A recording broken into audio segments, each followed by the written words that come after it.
जदीद secular liberal media और उसके ज़ेर असर सोशल मीडिया के मुश्तरका गटर की बदबू और ताफुन से वो खातून इस कदर तंग आई हुई थी कि एक तवील सब्र आजमा जिंदगी, ब्लैकमेलिंग और अजियत से छुटकारा हासिल करने के लिए एकदम फट पड़ी कि सब गलाजत और गन तो मेरे ही टिक टॉक पार्टनर का है। वो सारे दानिश्वर, सहाफ़ी, अदीब, हुकूक निस्मा के NGO ज़ादे जो मीनार पाकिस्तान के वाक़े के बाद से पाकिस्तानी मुआशरे के खिलाफ एक मुकदमा कायम किए हुए थे, हर रोज उसे बदनाम करते थे, उन सब के मुंह खुले के खुले रह गए। गटर जहां था, बदबू का सुराग भी वहीं से मिला। मुआशरे के एक मखसूस तबके को एक प्लानिंग के तहत मीडिया और सोशल मीडिया की चकाचौंध और कॉर्पोरेट सरमाए से अखलाक बाख्ता बनाया गया है। इस जदीद तबके की तादाद पाकिस्तान में आटे में नमक के बराबर है, लेकिन गुज़श्ता चंद सालों से पाकिस्तान का मेन स्ट्रीम प्रिंट और इलेक्ट्रॉनिक मीडिया इनकी पुश्तपनाही करता चला आ रहा है। मेन स्ट्रीम मीडिया कुछ ऐसी नादीदा कुव्वतों का यगमाल बन चुका है जो हुकूक निस्मा के बज़ाहिर एजेंडे के नाम पर इस मुल्क में फहाशी और बेरारवी के कल्चर को न सिर्फ फरोग देना चाहती हैं, बल्कि अगर इस बेरारवी के गटर की जानिब इशारा भी करते तो फौरन तमाम मीडिया, सोशल मीडिया और सिविल सोसाइटी इस पर ऐसे पिल पड़ती हैं जैसे उसकी जबान गुद्दी से खींच लेंगे,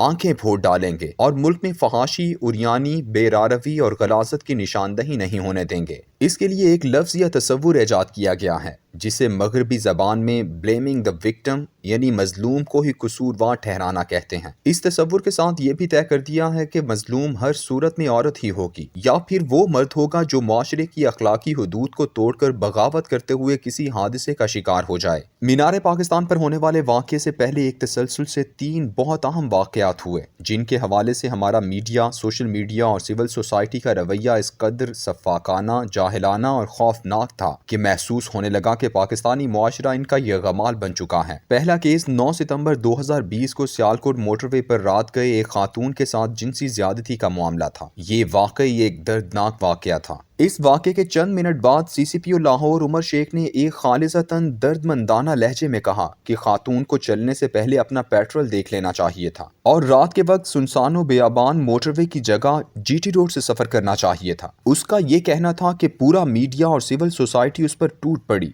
अगर रास्तों की खतरनाकी का अंदाजा पहले से करना सफर की प्लानिंग का हिस्सा ना होता तो दुनिया भर में हर बड़ी शाहराह पर वार्निंग बोर्ड और सिग्नल कभी मौजूद ना होते। लेकिन यहाँ मामला CCPO का नहीं था, बल्कि उस तसव्वुर का था कि तुम होते कौन हो ये पूछने वाले की औरत जब, जिस वक्त, जहां और बगैर किसी साथी के बाहर क्यों निकली है। पूरे पाकिस्तान को इस कदर खौफजदा किया गया कि CCPO ने मुआफ़ी मांगी। उसकी मुआफ़ी यकीनन एक बाप की मुआफ़ी थी जो अपनी बच्ची को देर सवेर बाहर जाने से टोकता है और लोगों के कहने पर मुआफ़ी मांगता है। पूरे मीडिया पर किसी को ये फिक्रा तक कहने की हिम्मत ना हुई कि इस्लाम तो हज पर भी औरत को महरम के बगैर जाने की इजाजत नहीं देता। अगर सुनसान रास्तों पर अकेले निकलेगी तो नतीजा यही होगा। दूसरा वाकया जुलाई 2021 को पेश आया जब एक शख्स उस्मान मिर्जा अपने चंद साथियों के साथ एक नीम बरहना जोड़े पर तशद्दुद करता हुआ औरत को सेक्स करने पर मजबूर करते हुए एक वीडियो में दिखाई देता है। ये जोड़ा उससे मुसलसल ब्लैकमेल होता चला आ रहा था और इस तरह के कई और जोड़े भी थे जो उस्मान मिर्जा और उसके साथियों के बनाए गए महफूज मकामात पर उमूमन छुपकर दादे ऐश देने आया करते थे। ये जोड़े इन ठिकानों को एक काबिल एतबार जगह समझ कर आते थे। ये एक पूरा घन चक्कर था जिसकी असल बुनियाद महफूज और खुफिया जगह की फराहमी थी जहाँ ये जोड़े जाते और फिर उनकी बदनसीबी उस्मान मिर्जा की सूरत उन्हें घेर लेती।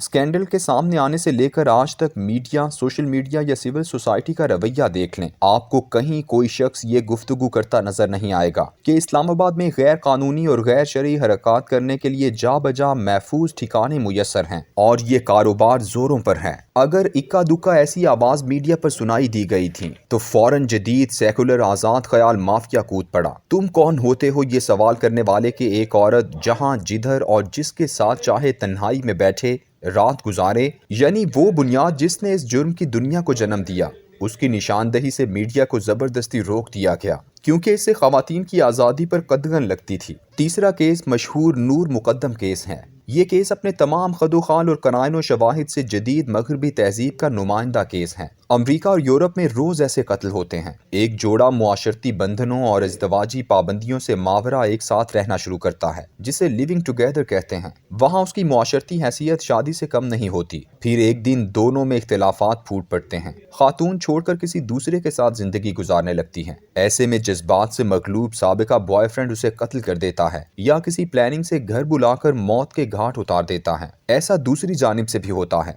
यानी साबिका गर्लफ्रेंड भी उसके घर जाकर या उसे घर बुलाकर कत्ल कर देती है। इस कत्ल व गारत को जज्बाती जुर्म कहा जाता है। दुनिया के हर जदीद मुहज़्ज़ब, सेकुलर, लिबरल और अखलाक बाख्ता मुआशरे में ऐसे कत्ल रोज होते हैं। मगरिब में सिर्फ 10% औरतें ऐसी हैं जो अजनबी मर्दों के हाथों कत्ल होती हैं। बाकी सबको उनके साबिका शौहर, साबिका बॉयफ्रेंड या मौजूदा शौहर और मौजूदा बॉयफ्रेंड मौत के घाट उतारते हैं। नूर मुकद्दम का केस भी ऐसा ही था, जिसने पाकिस्तानी मुआशरे में पहली बार ये अखलाकी सवाल उठाया कि क्या एक मर्द और औरत वालिदैन की इजाज़त के बगैर या इजाज़त के साथ मुआशरे की अखलाकियात के बरक्स एक दूसरे से एक मकान में तन्हा मिल सकते हैं और इकट्ठे रह सकते हैं। लेकिन पूरे मुल्क में किसी को ये सवाल उठाने की जुर्रत ना हो सकी। नूर मुकद्दम उस घर को एक महफूज ठिकाना, आसरा और बसेरा समझ कर आया करती थी, और उस दिन भी ऐसा ही था। ऐसे में लड़ाई के दौरान कोई भी एक दूसरे को कत्ल कर सकता था। अगर नूर मुकद्दम पहले से गुस्से में होती और हथियार साथ ले जा सकती थी, लेकिन दूसरी जानिब गुस्सा, नफरत और प्लानिंग ज्यादा थी, इसलिए कत्ल हो गई।